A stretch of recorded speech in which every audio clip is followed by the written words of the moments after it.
Some news stories for you. Breaking news is from Gondar city, Amhara region, where around 1 dozen Muslims have been killed in religious violence. What happened there? What is the government saying? Secondly, a protest has been held against Oromo Liberation Army in West Shiva zone of Oromia. Where was this protest held? Warsaw was seen as a new stronghold of Oromo Liberation Army. Does it mean that OLA is withdrawing from some towns in Warsaw? And lastly, some meetings have been held in North Shore zone of Amhara region, where we saw clashes between Oromo locals and Amhara forces, Amhara militia members more than a week ago. Several persons were killed in the clashes. Some meetings have been held in a town in North Shore zone to control the situation.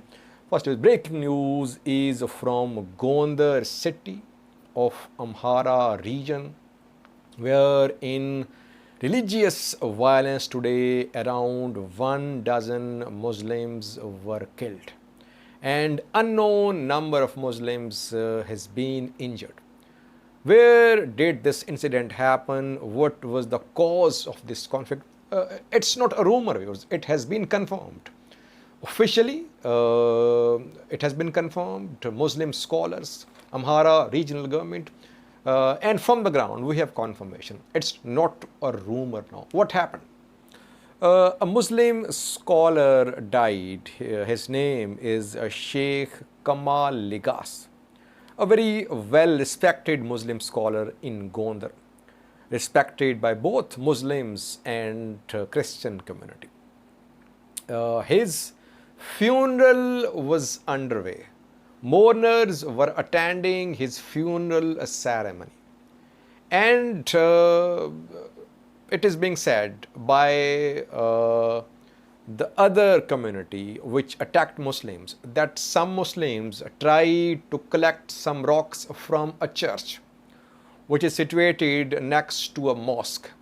That led to the start of a confrontation between mourners attending the funeral ceremony of Sheikh Kamal Ligas. They were unarmed, obviously, they were mourners, and Christian community members. The conflict was just physical confrontation, but then weapons were involved, some groups were involved, and gunfire started. Around 12 casualties are being confirmed from the ground, from Gondar city. At least 12 Muslims have been killed. How many have been injured? No one knows. If 12 have been killed, it means that number of injured would be high as well. Several mosques have been set on fire. Gabriel Mosque, Silambar Mosque, Najashi Mosque, and some other Muslim worship places were set on fire by members of other religious community. Thirdly, Muslim houses were attacked, set on fire and looted. The incident has been confirmed by Amhara regional government as well.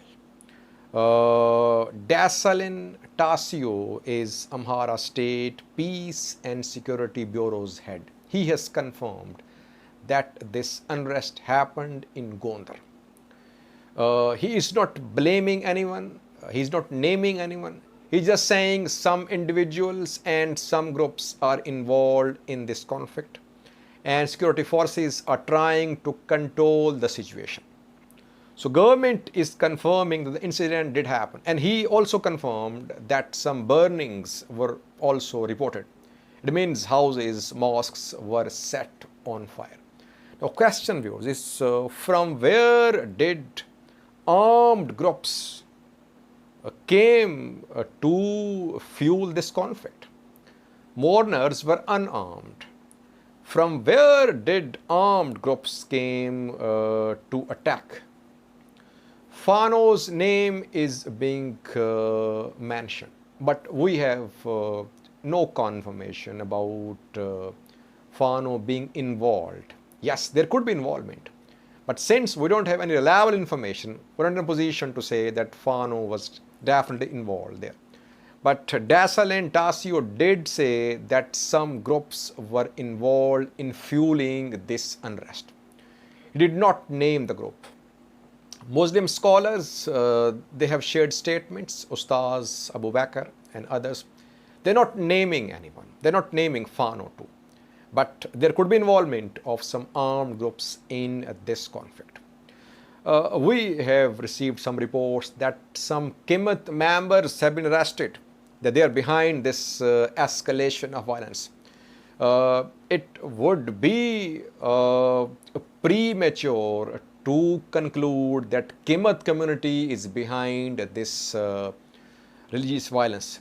And this incident should not be used as a pretext to launch a crackdown against Kimat community members. We have seen violence, clashes between Kimat community members and Amharas in the past, last year. Their houses were set on fire and dozens of Kimat community members were killed as well. And thousands have been displaced towards Sudan. So this incident should not be used as a pretext for a crackdown against Kimat community. Yes, if some are involved, they must be held accountable. But government will have to be vigilant that this incident can be used against Kimat community members. So far, situation is not under control. Security forces have been deployed.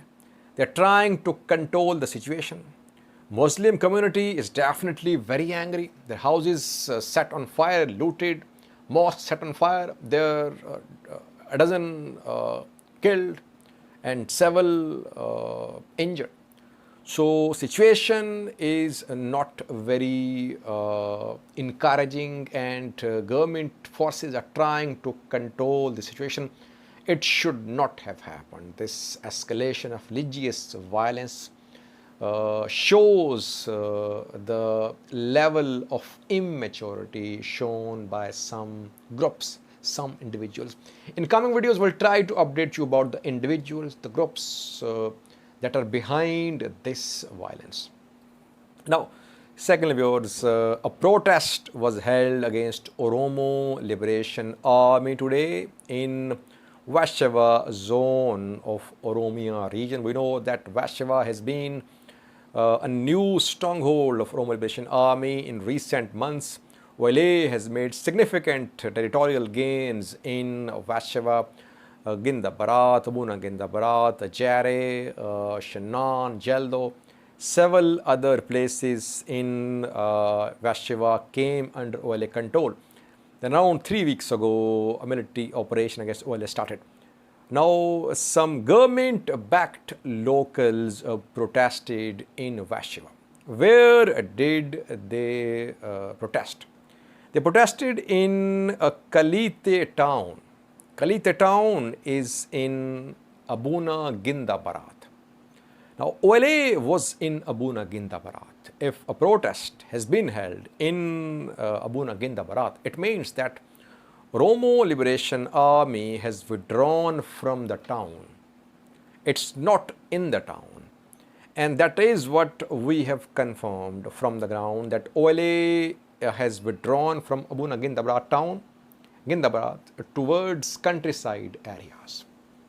Not towards Valaga, western Oromia, but towards countryside areas of Vashava zone.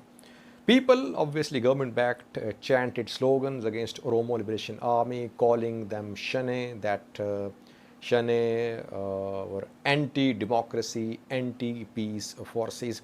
Government media is giving coverage. It's highlighting this protest held in Abuna Ginda Barat, West Shiva zone. Lastly, viewers, a new story from North Shiva zone of Amhara region. We know that in ethnic clashes a week ago between Oromo farmers and Amhara forces, Amhara militia members, several were killed, houses were set on fire, Molale village was destroyed, it was burnt. Now efforts are underway to bring peace in this zone, and today a meeting was held in Ataye town. The meeting was attended by some Muslim scholars, Muslim elders of the area. Government officials also were part of the meeting, and from Amhara side as well, some community elders, they participated. The purpose of this meeting was to dispel rumors, to make people work for peace. So far, we have seen that the situation has come under control. We saw some incidents of violence more than a week ago, but now government forces in control of this place, Ataye, entire Oromo Special Zone, North Shore Zone of Amhara region. I think.